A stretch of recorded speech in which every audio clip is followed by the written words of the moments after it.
नमस्कार दोस्तों, आपके अपने चैनल हमारे संस्कार में आपका बहुत बहुत स्वागत है। आज हम आपके लिए लेकर आए हैं आषाढ़ मास महात्म्य कथा अध्याय 23। तो चलिए, उससे पहले अगर आप हमारे चैनल पर नए हैं और अभी तक आपने चैनल को सब्सक्राइब नहीं किया है तो प्लीज़ हमारे चैनल को सब्सक्राइब करें, वीडियो को लाइक करें, ज़्यादा से ज़्यादा शेयर करें ताकि इस कथा का लाभ दूसरे लोग भी उठा सकें। बेल आइकन को दबाना ना भूलें ताकि हमारी आगे आने वाली वीडियो की जानकारी आपको नोटिफिकेशन के ज़रिए मिल जाया करे। नगरी नगरी द्वारे द्वारे ढूंढूं रे सांवरिया, ना जाने कब बरसेगी हम पर कृपा की बदरिया। हरे कृष्णा, राधे राधे, हर हर महादेव।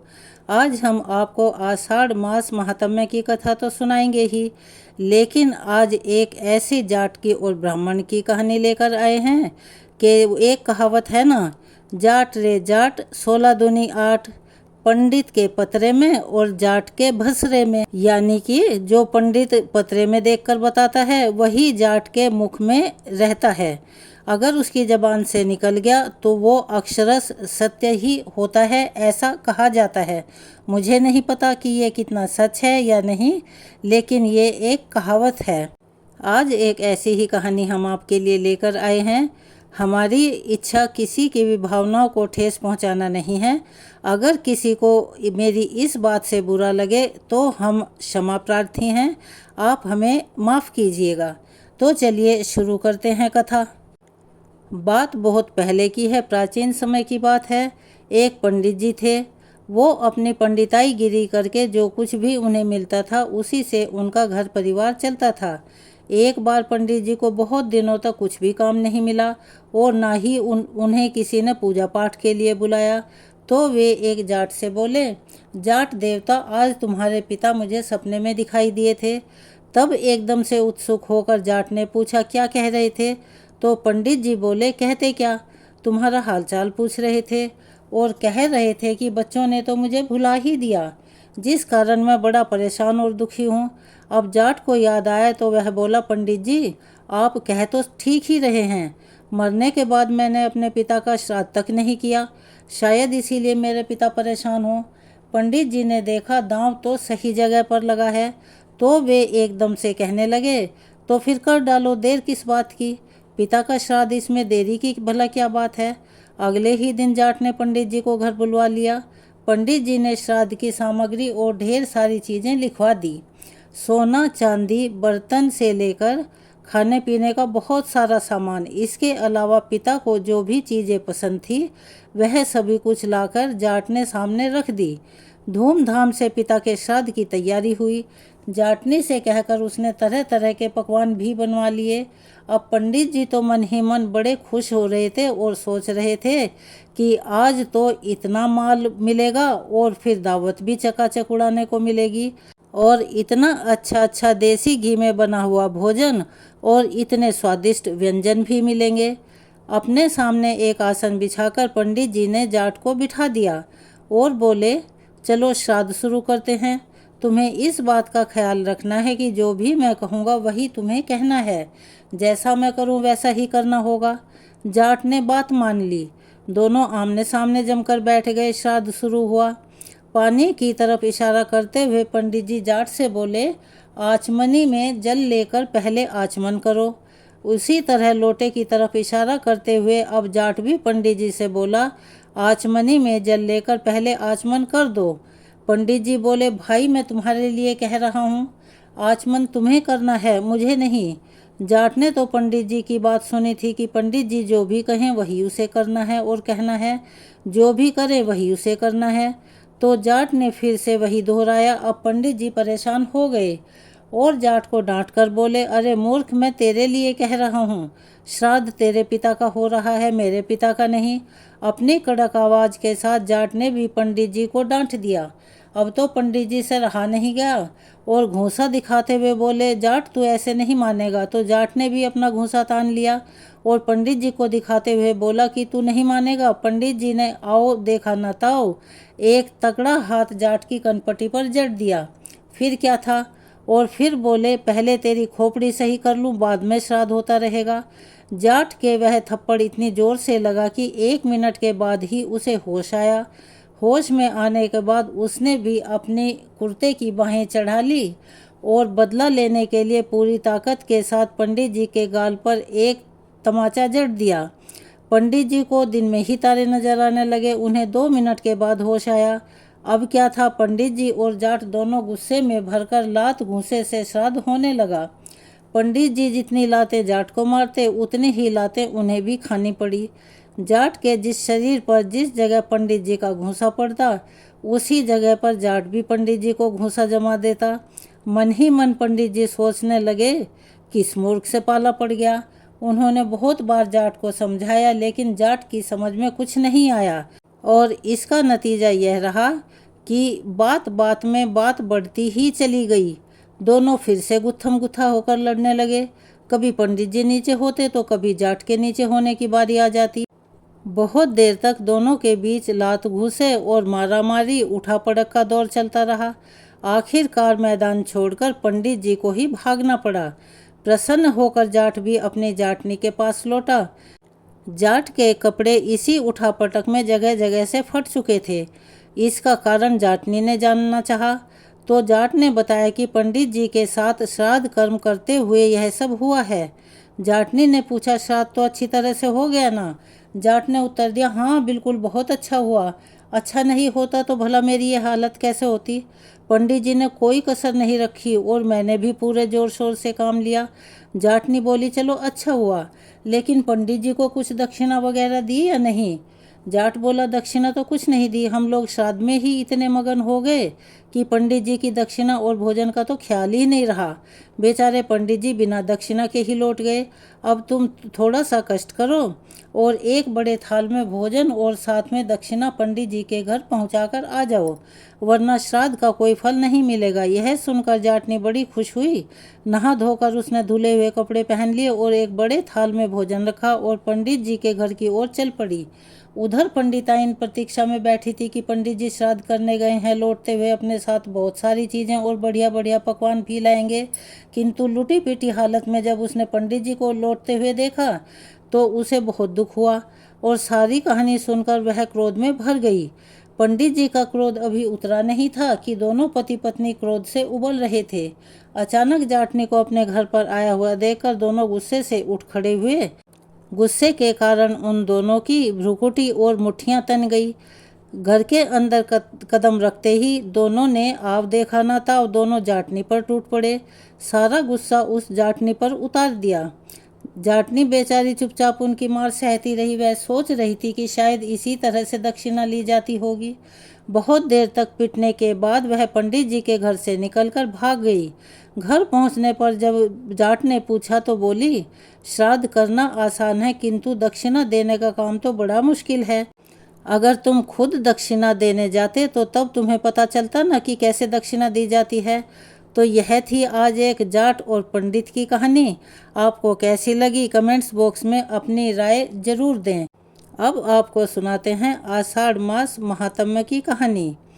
श्री व्यास जी ने कहा, हे पुरुष श्रेष्ठ, व्यास जी अपने भारतवर्ष तथा पुरुषोत्तम अक्षेत्र के अद्भुत गुणों का वर्णन किया।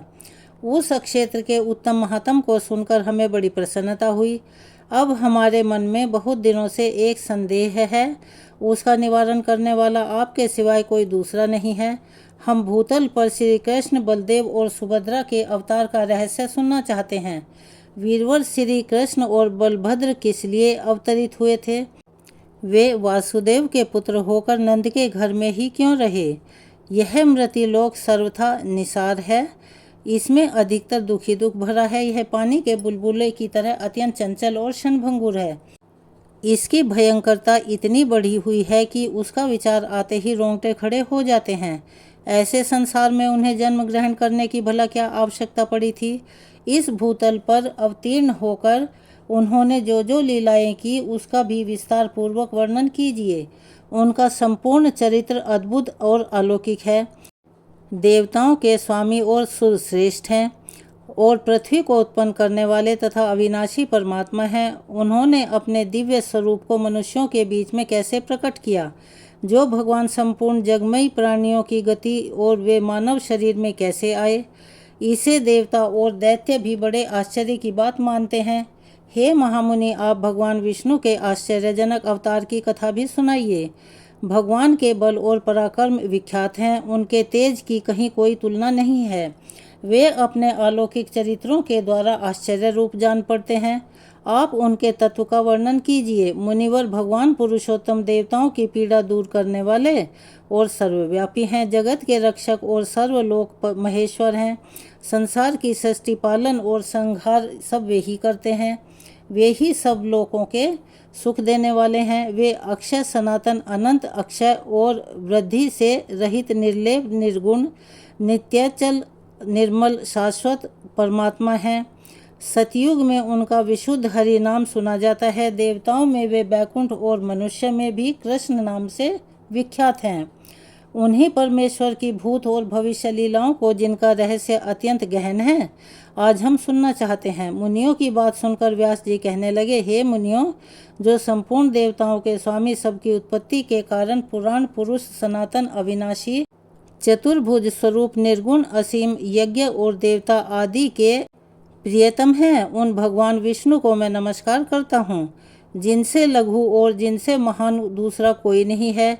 जिन अजन्मा प्रभु ने संपूर्ण चराचर जगत को व्याप्त कर रखा है और जो अविर्भाव, तिरोभाव, दृष्टा और अदृष्टा से विलक्षण हैं और जिन्होंने सृष्टि और संहार को जिनका स्वरूप बतलाया जाता है, उन आदिदेव पर ब्रह्म परमात्मा को मैं समाधि के द्वारा प्रणाम करता हूँ। जो संपूर्ण विकारों से रहित, शुद्ध, नित्य, सदा एक रूप रहने वाले और विजयी हैं, उन परमात्मा श्री विष्णु को नमस्कार है, जो हिरण्यगर्भ, हरिशंकर तथा वासुदेव कहलाते हैं, जिनसे समस्त प्राणियों का तरन तारण होता है, जो सृष्टि, पालन और संहार करने वाले हैं।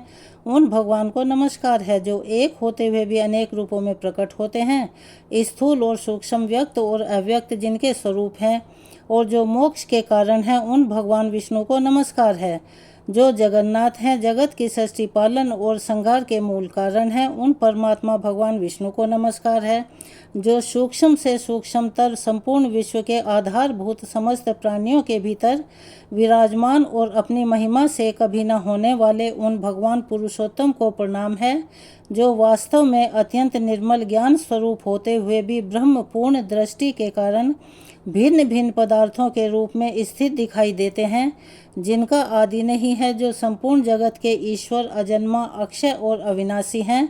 उन भगवान श्री हरि को नमस्कार करके मैं उनके अवतार की कथा प्रारंभ करता हूँ। इस प्रकार व्यास जी ने भगवान श्री हरि की स्तुति की। पूर्व काल में दक्ष आदि श्रेष्ठ मुनियों के पूछने पर कमल योनि भगवान ब्रह्मा ने जो कुछ भी कहा था, हे मुनियों, वही मैं आप लोगों से कहूँगा। जो अपने चारों मुख से ऋग, साम आदि चारों वेदों का उच्चारण करते हुए तीनों लोकों को पवित्र करते हैं, जिनका प्रादुर्भाव एक कार्य के जल से हुआ है, असुरगण जिनके यज्ञों का लोप नहीं कर पाते, उन भगवान ब्रह्मा जी को प्रणाम करके मैं उन्हीं की कही हुई कथा आरंभ करता हूँ, जिन्होंने सृष्टि के उद्देश्य से धर्म आदि को प्रकट किया है। उन अव्यक्त जन्मा ब्रह्मा जी के संपूर्ण मत का ही मैं वर्णन करूँगा। तत्वदर्शी मुनियों ने जल को नार कहा है।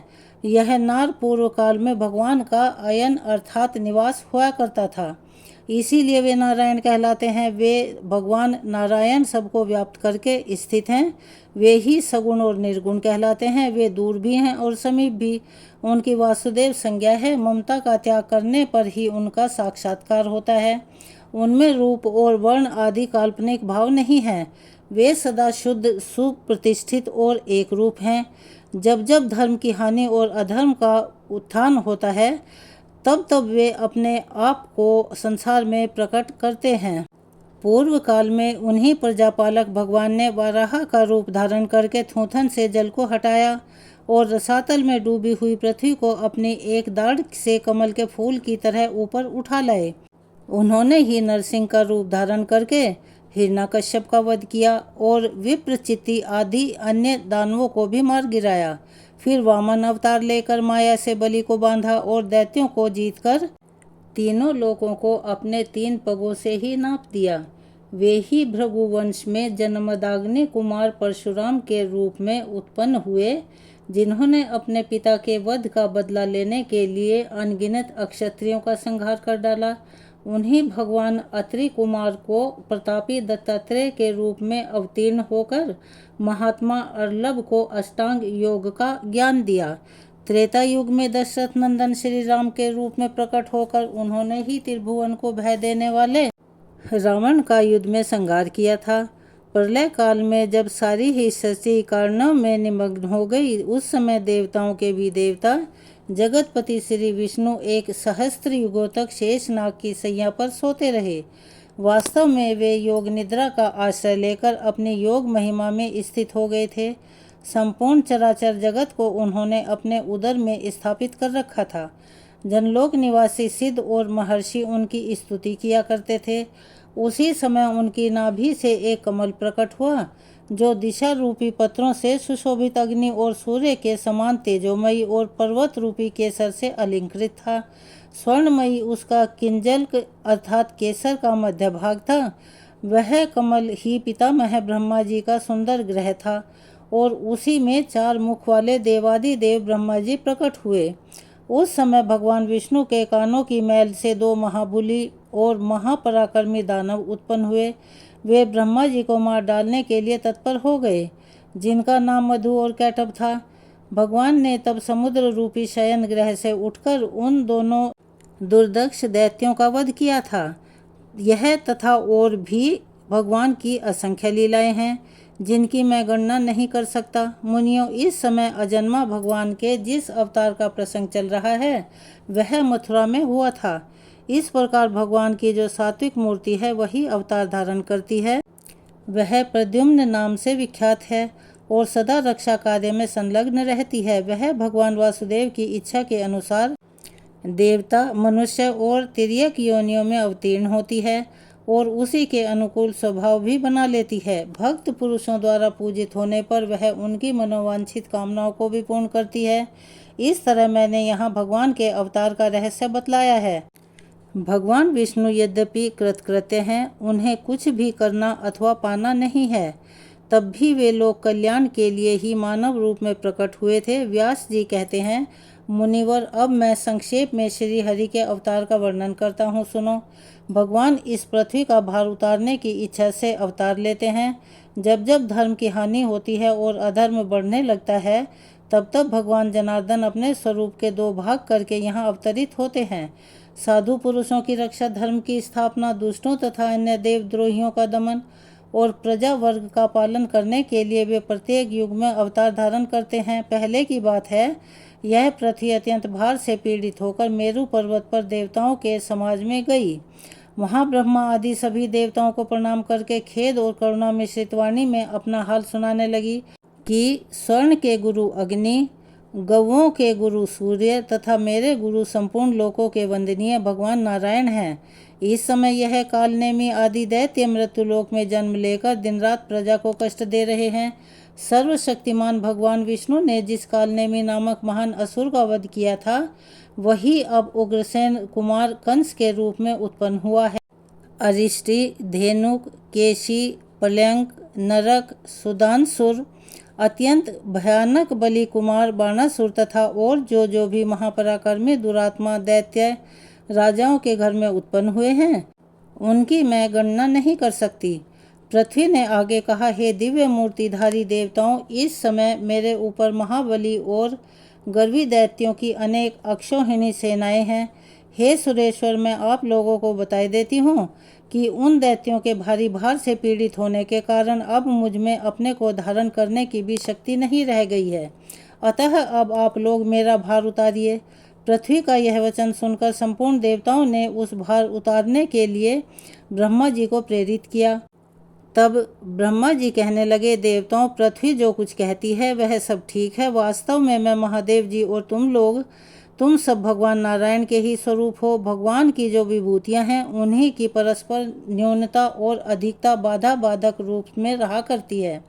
इसीलिए जाओ, हम लोग क्षीर सागर के उत्तम तट पर चलते हैं और वहाँ श्री हरि की आराधना करके यह सब वृतांत उनसे निवेदित करते हैं।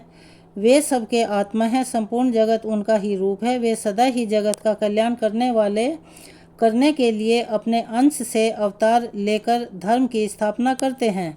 ऐसा कहकर ब्रह्मा जी संपूर्ण देवताओं के साथ क्षीर सागर के तट पर गए और एकाग्रचित होकर भगवान गरुड़ ध्वज की स्तुति करने लगे। श्री ब्रह्मा जी बोले, हे सहस्त्र मूर्ते, आपको बार बार नमस्कार है। आपके सहस्त्र बाहें, अनेकों मुख और अनेकों चरण हैं। आप जगत की सृष्टि, पालन और संहार में संलग्न रहते हैं। हे अपरमेय परमेश्वर, आपको बारंबार नमस्कार है। हे भगवान, आप सूक्ष्म से भी अत्यंत सूक्ष्म, परम महान और बड़े बड़े गुरुओं से भी अधिक गौरवशाली हैं। आप प्रकृति, समिष्ट बुद्धि, ममत्व, अहंकार तथा वाणी के भी प्रधान मूल हैं। अपरा प्रकृति में संपूर्ण जगत आपका ही स्वरूप है।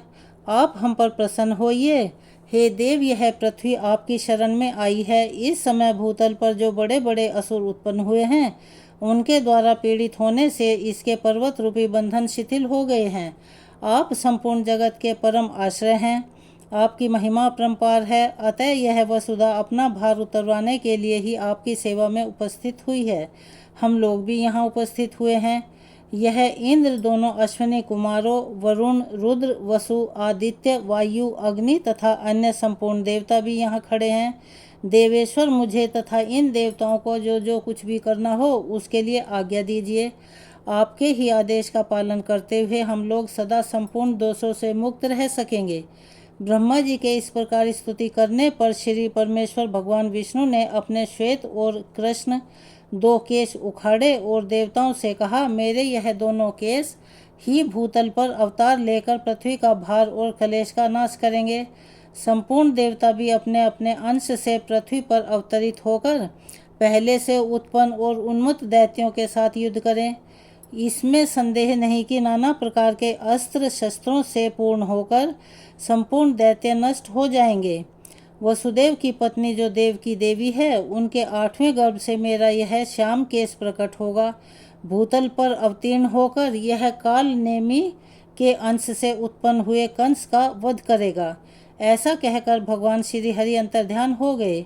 अंतर्ध्यान हो जाने पर उन परमात्मा को प्रणाम करके संपूर्ण देवता मेरु पर्वत के शिखर पर चले गए। वहां से पृथ्वी पर आते हुए एक दिन महर्षि नारद ने कंस से जाकर कहा, नारायण नारायण, कंस देवकी के 8वें गर्भ से भगवान विष्णु उत्पन्न होंगे जो स्वयं तुम्हारा वध करेंगे। यह सुनकर कंस को बड़ा क्रोध हुआ और फिर उसने देवकी तथा वासुदेव को कारागृह में बंदी बना लिया। वासुदेव ने यह प्रतिज्ञा की थी कि देवकी के गर्भ से जो जो पुत्र उत्पन्न होगा उसे वे स्वयं लाकर दिया करेंगे। इसके अनुसार उन्होंने अपना प्रत्येक पुत्र कंस को अर्पित कर दिया। ऐसा सुना जाता है कि प्रथम उत्पन्न हुए 6 गर्भ हिरण्याकश्यप के पुत्र थे, जिन्हें भगवान विष्णु की प्रेरणा से योग निद्रा ने क्रमशः देवकी के उदर में स्थापित कर दिया था। योग निद्रा भगवान विष्णु की महामाया है, जिसने अविद्या रूप से संपूर्ण जगत को मोहित कर रखा है। उसे श्री हरि ने कहा, हे निद्रा, जा और पातालवासी 6 गर्भ को एक एक करके देवकी के गर्भ में पहुंचा दे। यह सब कंस के हाथों ही मारे जाएंगे। तत्पश्चात मेरा शेष नामक अंश अपने अंश से उस देवकी के उदर में 7वें गर्भ के रूप में प्रकट होगा। वसुदेव जी की दूसरी पत्नी रोहिणी आजकल गोकुल में रहा करती है। तू प्रसव काल में वह गर्भ रोहिणी के ही उदर में डाल देना। उसके विषय में लोग यही कहेंगे कि देवकी का 7वां गर्भ भोजराज कंस के डर से गिर गया। गर्भ का संकर्षण होने से रोहिणी का वह वीर पुत्र लोक में संकर्षण नाम से विख्यात होगा। उसके शरीर का वर्ण श्वेतगिरी के शिखर की भांति गौर होगा। फिर मैं देवकी के अंदर उदर में प्रवेश करूंगा। उस समय तुझे भी यशोदा के गर्भ में अविलंब प्रवेश करना होगा। वर्षा ऋतु में श्रावण मास के कृष्ण पक्ष की अष्ट तिथि को आधी रात को मेरा प्रादुर्भाव होगा और तू नवमी तिथि में यशोदा के गर्भ से जन्म लेगी। उस समय वासुदेव मेरी शक्ति से प्रेरित होकर मुझे तो यशोदा की शैया पर पहुंचा देंगे और तुझे देवकी के पास से ले आएंगे। फिर कंस मुझे लेकर पृथ्वी की शिला पर पछाड़ेगा, किंतु तू उसके हाथ से निकलकर आकाश में ठहर जाएगी। ऐसा करने पर इंद्र मेरे गौरव का स्मरण करके तुझे 100 बार प्रणाम करेंगे और विनीत भाव से तुझे अपनी बहन बना लेंगे। फिर तू शुम्भ निशुम्भ आदि सहस्त्र दैत्यों का वध करके अनेक स्थान बनाकर सारी पृथ्वी की शोभा बढ़ाएगी। भूति, सन्नति, कीर्ति, कांति, पृथ्वी, धृति, लज्जा, पुष्टि, उषा तथा अन्य जो भी स्त्री नामधारी वस्तुएं हैं वह सब तू ही है, जो प्रातः काल और अपराह्न में तेरे सामने मस्तक झुकाएंगे और तुझे आर्या, दुर्गा, वेदगर्भा, अंबिका, भद्रा, महाकाली, शेम्या तथा शेमकरी आदि कहकर तेरी स्तुति किया करेंगे। उनके समस्त मनोरथ मेरे प्रसाद से सिद्ध हो जाएंगे। जो लोग भक्ष्य भोजन सामग्री से तेरी पूजा करेंगे उन मनुष्य पर प्रसन्न होकर तू उनकी समस्त अभिलाषा पूर्ण करेगी। वे सब लोग सदा मेरी कृपा से निश्चय ही कल्याण के भागी होंगे। अतः हे देवी, जो कार्य मैंने तुझे बताया है उसे पूर्ण करने के लिए जा। इस प्रकार श्री हरि ने योग निद्रा को आज्ञा दी। इसके आगे का वृतांत हम आपको अपनी आने वाली वीडियो में सुनाएंगे। कृपया उसका इंतज़ार ज़रूर करिएगा।